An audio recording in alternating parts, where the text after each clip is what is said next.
Today's simple recipe is shrimp garlic parmesan tagliatelle pasta.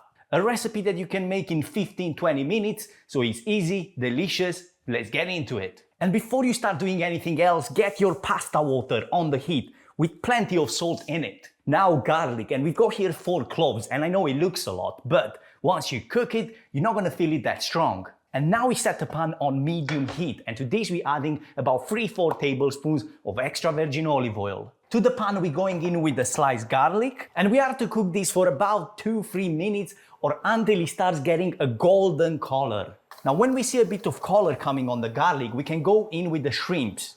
And we are to cook these for about 3 minutes or until they start getting red. As you can see in the first instance, we went in with the big shrimps, which were raw, but we're following up with some smaller ones because we want a different texture in there. These are cooked, so they don't require much cooking, and we're gonna give them only about 1-2 minutes to absorb some of those flavors from the garlic.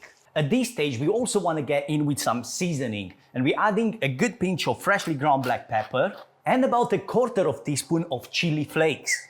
And you're probably wondering, what about salt? Well, we added quite a bit in the pasta water, so we need to wait and see. We might not even need any more salt. That's why we're gonna add it at the end if needed. Now it's time to go in with the tagliatelle pasta, but make sure that you keep some of this pasta water because we'll need it to adjust the sauce. And I've got here 50 grams of butter, which is cut into small cubes. Cold butter, it's important. And we're gonna go in gradually with 2 at a time and try to incorporate them into the pasta by emulsifying that fat from the butter into the sauce. And we're also getting in about a ladle of pasta water. And combining the water with the butter and also with the starch from the pasta, we're gonna start seeing a sauce forming. It shouldn't take longer than 3 minutes of cooking. We can go in with some lemon juice, no more than a teaspoon or 2. I also wanna get in some lemon zest, just for some extra fragrance. Following up with Parmesan cheese, about 30-40 grams.